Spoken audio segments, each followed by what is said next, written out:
안녕하세요 여러분, 다이어트 유튜버 능구리입니다. 지난 시간에 이어서 제가 한 달 동안 85kg에서 77kg까지 감량을 하게 된 그 방법에 대해서 오늘은 말씀을 드릴 건데요. 제가 식단을 할 때 참고했던 가장 기본적인 원리들은 간헐적 단식과 저탄고지 식단을 병행하는 거였어요. 원래 우리의 몸은 탄수화물을 포도당으로 바꿔서 그걸 에너지원으로 사용을 하는데, 탄수화물 섭취를 줄이게 되면 사용할 에너지원이 부족하니까 지방을 분해를 해서 에너지원으로 사용한다고 합니다. 탄수화물 섭취를 줄여야 하기 때문에 저탄고지 식단을 하는 건데요. 저탄고지 식단을 하게 되면 지방을 쓰는 몸으로 만들어주고, 여기에 간헐적 단식을 더해주면 지방을 쓰는 시간을 늘려주게 됩니다. 그래서 우리 몸이 지방을 쓰게 만들도록 저탄고지식을 하고, 그 시간을 최대한 활용하도록 간헐적 식단을 하게 되는 것이죠. 다이어트를 하면서 찾아봤던 여러 가지 방법 중에서 이 아이디어를 베이스로 해서 저만의 루틴을 만들기 시작했습니다. 저 같은 경우는 살을 빨리 빼고 싶어서 조금 무리해서 간헐적 단식을 하루 한 끼 먹는 것으로, 그래서 24시간 단식하는 것으로 계획을 짰고요. 그렇게 1일 1식을 할 때 저탄고지 식단 같은 경우는 처음부터 좀 무리를 하게 되면 너무 힘들어질 것 같아서 하루는 닭가슴살 한 끼만 먹고 다른 하루는 일반식으로 먹는데, 일반식의 경우에도 지나치게 탄수화물 비율이 높지 않도록 흰쌀밥은 최대한 덜 먹도록 했고요. 최대한 고기를 위주로 많이 먹었습니다. 그리고 일반식을 먹는 날에는 치킨도 솔직히 먹었던 날이 있어요. 근데 그렇게 치킨을 먹는 날에는 튀김을 먹게 되니까, 그럴 때는 제가 사용한 하나의 아이템이 있는데요. 저 같은 경우는 이 락토핏 슬림이라는 제품을 챙겨 먹었어요. 탄수화물을 많이 먹게 되는 날에는. 올리브영에서 영양제 파는 코너에 가면 다이어트 영양제들이 있는데, 락토핏 슬림 같은 경우에는 뭐 가르시니아 캄보지아 추출물 뭐 이런 성분이 들어있다라고 해요. 탄수화물이 지방으로 전환되는 거를 좀 막아주는 효과가 있어서 그래도 살이 더 찌는 것을 방어해주는 그런 기전이 있다라고 합니다.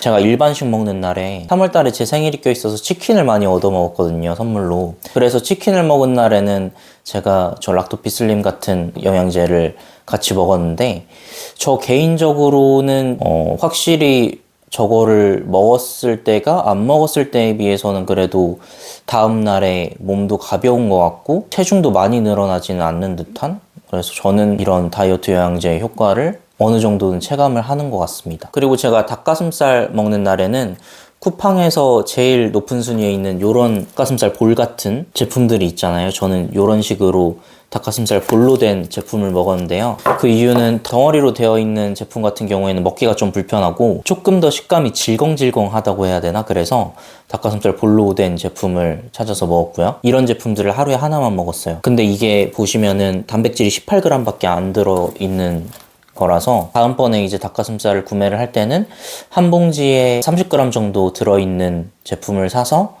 2봉지씩 먹거나, 닭가슴살 먹는 날에, 아니면은 한 봉지에다가 단백질 쉐이크 정도 먹는 식으로 해서 좀 근손실을 방지하게끔 그런 식으로 전환을 할 생각이에요. 그리고 닭가슴살만 먹는 날에는 좀 영양소가 부족할 수 있으니까 올리브영에서 파는 종합 비타민제, 영양제 챙겨 먹었고, 친구가 생일 선물로 이 오쏘몰 이뮨이라는 제품을 선물을 해줘가지고 확실히 다음날에 피로가 적은 느낌은 확실히 있는 것 같아요. 종문아 고맙다. 이렇게 제가 초반에 닭가슴살하고 일반식을 번갈아 가면서 먹으니까 그래도 다이어트를 하는 데 있어서 덜 지쳤던 것 같아요.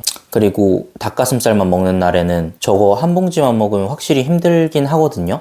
근데 다음날 맛있는 거 그래도 챙겨 먹을 수 있으니까 참을 수 있겠다라는 식으로 마인드를 가지고 조금 힘든 거를 극복을 했습니다. 뭐 평소에 일을 할 때도 금요일이면 내일은 토요일이니까 참아야지 뭐 이런 식으로 생각을 할 수도 있잖아요. 저도 이제 닭가슴살 먹었으니까 내일은 일반식이다, 이런 식으로 생각을 하면서 참았던 것 같아요. 다음으로 말씀드릴 부분은 운동인데요. 저 같은 경우는 유산소랑 근력 하루씩 번갈아 가면서 했던 날들도 있고, 가끔씩 운동이 밀리는 날에는 그 다음 날에 근력이랑 유산소를 둘 다 했어요. 저희 집 근처에 중랑천이라고 있어요.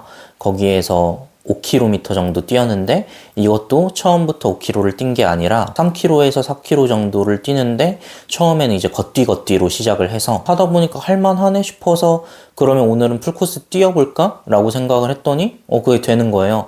그래서 풀코스를 뛰고 5km까지 뛰어보고, 그래서 지금 현재는 5km를 한 40분 정도, 30분에서 40분 사이에 뛰게 된 것 같아요. 제가 원래 유산소를 진짜 못했거든요. 예전에 3km 뛰면은 기본적으로 20분 넘어가고 이랬는데 초반에는 확실히 늘어나는 게 빠른 것 같아서 여러분들도 너무 겁먹지 마시고 러닝을 해봐야겠다라고 하시면 처음에 걷기부터 시작하시는 걸 추천드립니다. 근력 운동 같은 경우는 턱걸이 하고 그 딥스라고 해서 평행봉 같은 데 올라가서 이렇게 올라갔다 내려왔다 하는 그런 운동이 있어요. 그 운동하고 그리고 아령을 10kg짜리 2개를 사서 이두 운동도 같이 하고 있습니다. 기본적으로 3세트를 하는데 횟수 제한은 두지 않고 한 세트에 내가 힘들어서 더 이상 반복할 수 없을 때까지 하고 있어요. 딥스 같은 경우에는 예전에 제가 말랐을 때 많이 했었어서 그런지 처음엔 한 10개 정도 하다가 지금은 뭐 22개, 25개 정도 하는 것 같고요.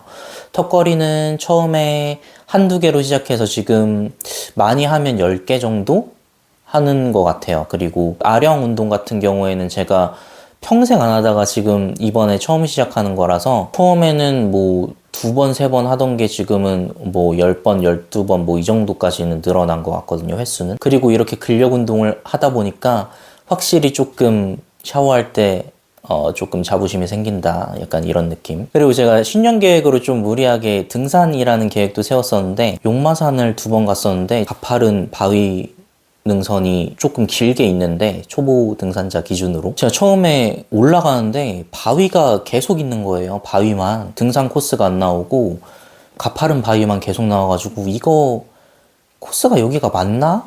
내가 길을 제대로 든 게 맞나? 라는 생각으로 계속 올라갔는데 역시나 아니더라고요. 예. 제가 어찌저찌 기어서 올라가니까 정식 등산로가 옆에 보이더라고요. 그리고 이제는 다이어트 하면서 힘들 때 버텼던 꿀팁 같은 것들을 알려드리면 제가 간헐적 단식을 할 때 하루에 한 끼를 먹는데 점심때 한 끼를 먹고 나서 이제 저녁 때 굶으려니까 처음에 할 때 꼬르륵 소리도 많이 나고 두통도 생기는 것 같고 근데 이제 제가 좀 정신 컨트롤을 했던 거는 꼬르륵 소리를 사랑하자 약간 이런 마인드였어요. 왜냐면 그게 살 빠지는 소리라고 생각을 했거든요. 아 그러면은 꼬르륵 소리 더 내달라 약간 이런 식으로 생각을 했어요. 왜냐면 그게 살 빠지는 신호라고 생각을 하니까. 원래 다이어트를 하기 전에는 하루에 2끼 점심 저녁만 먹었는데 그때 한 끼에 남들이 먹는 2인분 정도를 항상 먹었었거든요. 거기에다가 제가 어디 식당 같은 데 가거나 배달을 시키면 남기는 거를 못 봐요. 반찬 하나도 남기는 걸 못 봐가지고 그걸 다 먹어야 되는 성격이다 보니까 그래서 이제 감량하기가 힘들었던 것도 있어요. 이런 상황에서 처음 24시간 단식을 하는 게 첫날 하는 게 정말 힘들더라고요. 제가 그거를 못 해가지고 계속 다이어트에 실패를 했던 거거든요. 근데 한 가지 말씀을 드리면 첫날이 제일 힘들어요. 처음이 제일 힘들고 그 다음부터는 점점 쉬워지니까 아 오늘만 버티면 그 이후로는 점점 쉬워진다라는 생각을 가지고 첫날 한 번만 일단은 버텨보는 걸로 같이 해봤으면 좋겠어요. 운동을 하면서 제일 힘든 거는 귀찮은 게 제일 크죠, 사실. 근데 이제 저 같은 경우는 버텼던 게 다이어트 시작 시점에 몸 사진을 찍어놓고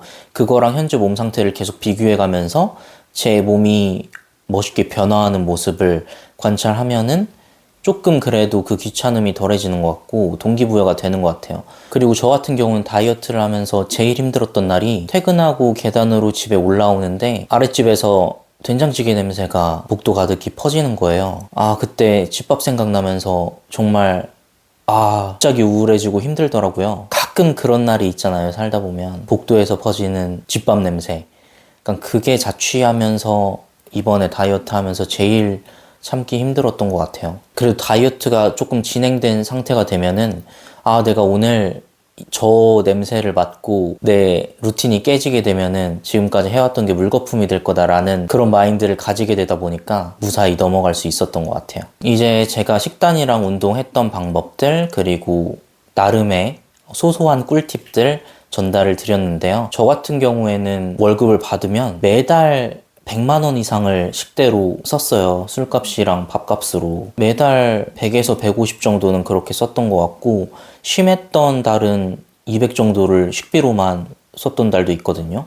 경제관념이 진짜 하나도 없죠. 그리고 배달 어플도 지웠다가 다음날 깔았다가 지우고 다음날 깔았다가 지우고 명분은 또 왜 그렇게 많은지 주말이니까 오늘만 먹자. 내 다이어트 계획은 내일이니까 내일부터 못 먹으니까 오늘은 먹자라는 식으로 계속해서 저 자신을 속여왔는데, 이런 저도 어찌저찌 한 달 동안은 다이어트가 순조롭게 진행되고 있으니까 여러분들도 충분히 해낼 수 있을 거라고 말씀을 드리고 싶고요. 뭐 저런 이상한 능구리? 이상한 애도 다이어트 하는데 나도 할 수 있겠지라는 생각으로 동기부여를 받으셔도 좋을 것 같고요. 앞으로도 계속 다이어트 하는 경과 상황, 그리고 다이어트 하면서 발생하는 재밌는 어떤 에피소드들 전달을 해드릴 테니까요. 앞으로의 과정도 궁금하신 분들은 구독과 좋아요 눌러주시고 다음에 또 만날 수 있었으면 좋겠습니다. 감사합니다.